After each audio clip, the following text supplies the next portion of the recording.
بسم اللہ الرحمن الرحیم۔ السلام علیکم ورحمۃ اللہ وبرکاتہ۔ ایک دفعہ بادشاہ اورنگزیب عالمگیر عدالت میں موجود تھے کہ اچانک قاضی صاحب حاضر ہوئے اور کہا، بادشاہ سلامت، جیسا کہ آپ جانتے ہیں کہ قبیلے کا سردار بہت معزز اور بااخلاق انسان تھا، اور میں نے اس سے متاثر ہو کر اپنی نوجوان، خوبصورت، حسین و جمیل بیٹی کا ہاتھ قبیلے کے سردار کے ہاتھ میں دینے کا فیصلہ کیا۔ اس بات کے لیے میں نے خود قبیلے کے سردار کو دعوت دی کہ وہ میری بیٹی کو اپنی خاتون بنا لے، لیکن کسی وجہ سے میری بیٹی نے جب اس بات کے بارے میں سنا کہ میرے بابا نے قبیلے کے سردار کے ساتھ میرا رشتہ طے کر دیا تو اس نے انکار کر دیا۔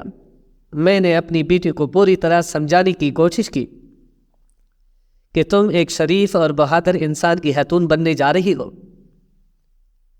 لہذا تمہیں اس سے بہتر کوئی انسان نہیں ملے گا، لیکن میں اس سردار کی اصلیت نہیں جانتا تھا اور وقت گزرتا رہا۔ جب اس بات کی خبر سردار کو لگی کہ قاضی صاحب کی بیٹی نے مجھ سے نکاح کرنے سے انکار کر دیا، تو اس نے اپنی بے عزتی کا بدلہ لینے کے لیے میری بیٹی کو میرے خیمے سے اغوا کروا لیا۔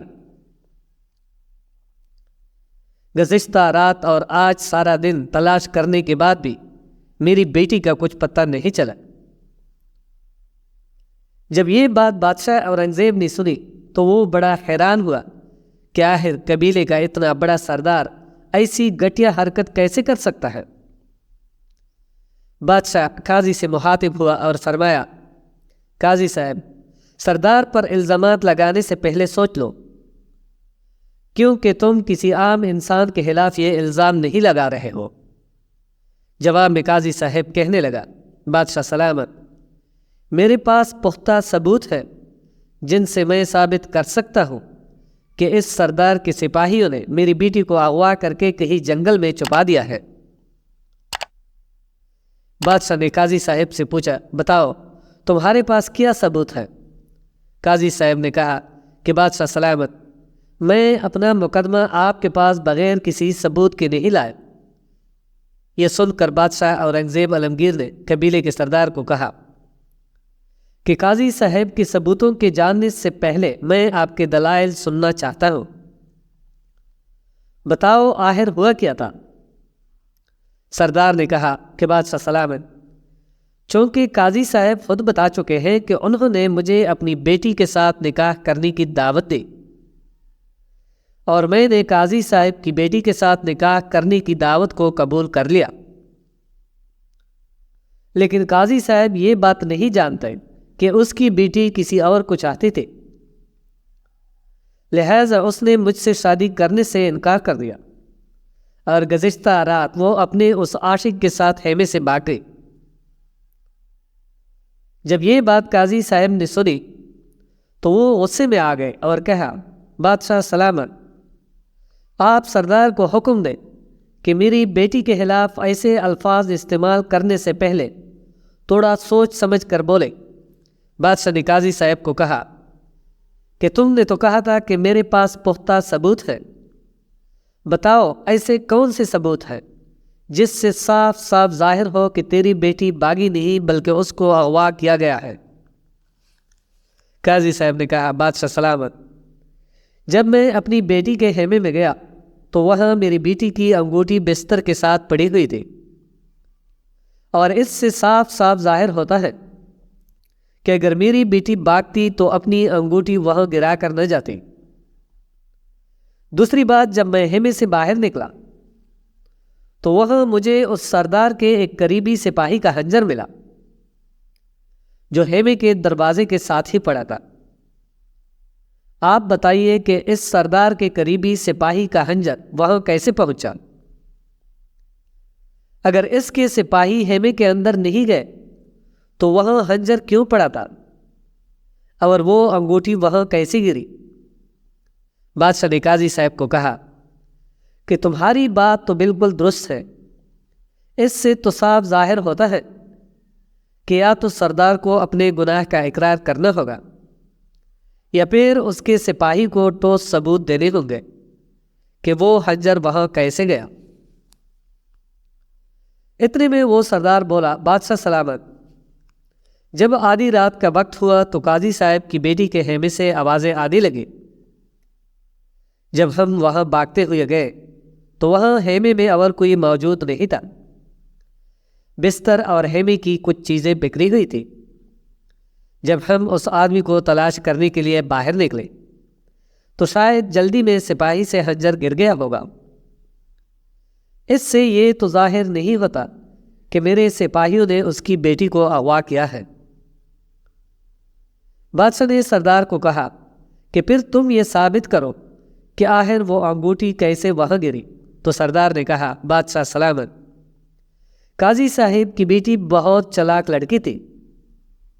اس نے وہاں ایسے ثبوت چھوڑ دیے جس سے ظاہر ہو کہ قاضی کی بیٹی باغی نہیں بلکہ اس کو اغوا کیا گیا ہے۔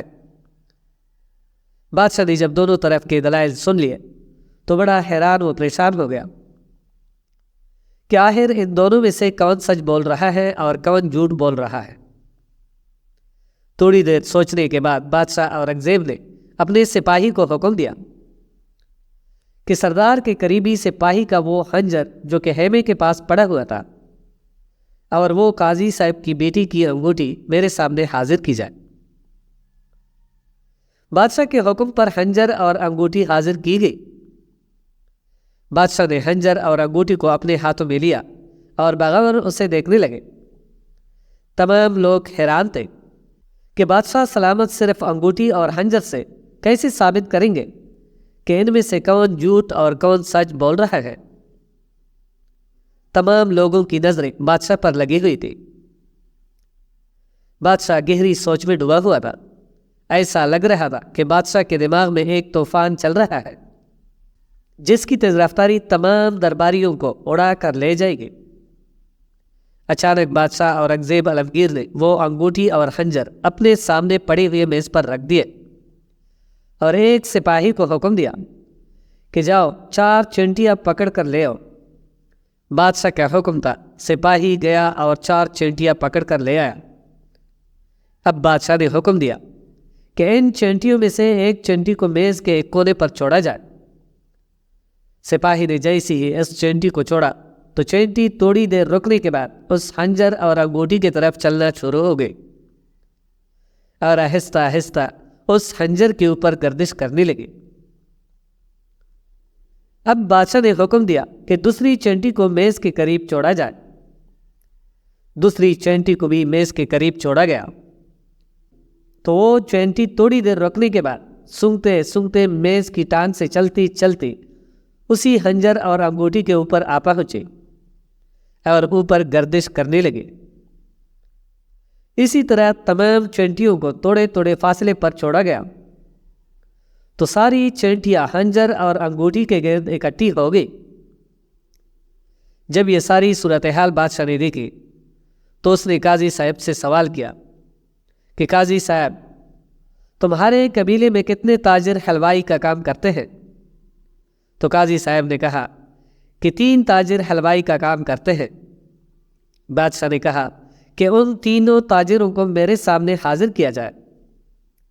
اتنے میں قاضی صاحب نے بتایا، حضور، ایک تاجر تو کئی دنوں سے باہر اپنی ضرورت کی اشیاء خریدنے کے لیے دوسرے شہر گیا ہوا ہے، جبکہ باقی پیچھے 2 تاجر اپنی اپنی دکانوں پر موجود ہوں گے۔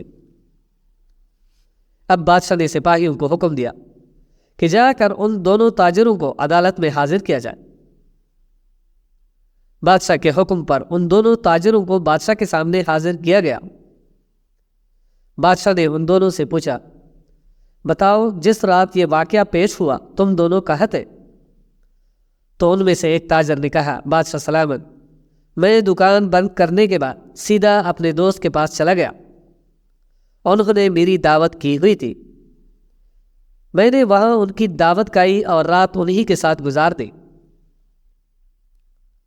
اب بادشاہ نے دوسرے سے پوچھا کہ بتاؤ تم کہاں تھے؟ تو اس تاجر نے کہا، بادشاہ سلامت، میں نے جب شام کے وقت اپنی دکان بند کی تو سیدھا اپنے گھر چلا گیا۔ بادشاہ نے بازار کے سنتری کو بلایا اور پوچھا کہ جب ان دونوں تاجروں نے دکان بند کی تو یہ کہاں کہاں گئے تھے؟ تو سنتری نے کہا، بادشاہ سلامت، فلاں تاجر دکان بند کرنے کے بعد ایک دوسری دکان پر گیا جہاں اس کے دوستوں نے اس کی دعوت کی ہوئی تھی۔ ان دوستوں نے وہاں پر کھانا کھلایا اور رات کو وہی بازار میں سو گئے تھے، جبکہ دوسرے تاجر کا مجھے کچھ پتہ نہیں۔ اب بادشاہ نے اس سنتری سے پوچھا کہ جب اس تاجر نے دکان بند کی تو کیا اس کی کوئی حرکت مشکوک تھی؟ تو سنتری نے بادشاہ کے کان میں کہا، بادشاہ سلامت، جب یہ دکان بند کر رہا تھا تو بار بار چیزیں اس کے ہاتھ سے گر رہی تھی، ایسا لگتا تھا کہ اس نے کہیں جانا ہے۔ یہ سن کر بادشاہ نے حکم دیا کہ اس حلوائی کو پکڑ کر زندان میں بند کر دیا جائے۔ یہ حکم سن کر تمام لوگ بڑے حیران و پریشان ہو گئے کہ بادشاہ نے آخر حلوائی کو کیوں زندان میں ڈلوا دیا۔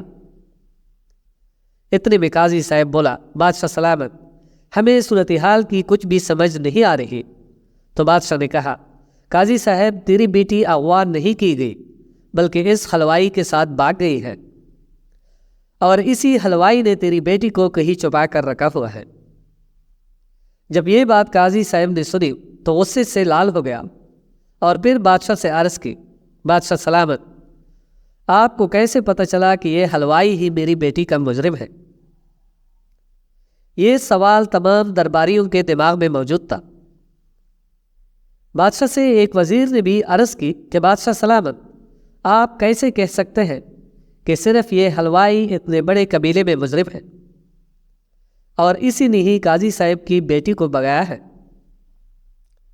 بادشاہ نے کہا، جب میں نے اس خنجر اور انگوٹھی کو دیکھا تو مجھے ایسا محسوس ہوا کہ اس خنجر کے اوپر کچھ چکناہٹ موجود تھی، اور جب چینٹیوں کو میز کے اوپر چھوڑا تو چونکہ اس خنجر اور انگوٹھی کو اس حلوائی نے چھوا تھا، اس کے ہاتھ کے اوپر چکناہٹ لگی تھی، اور اس رات قاضی صاحب کی بیٹی کو بگانے کے خوف کی وجہ سے یہ ہاتھ دھونا بھول گیا۔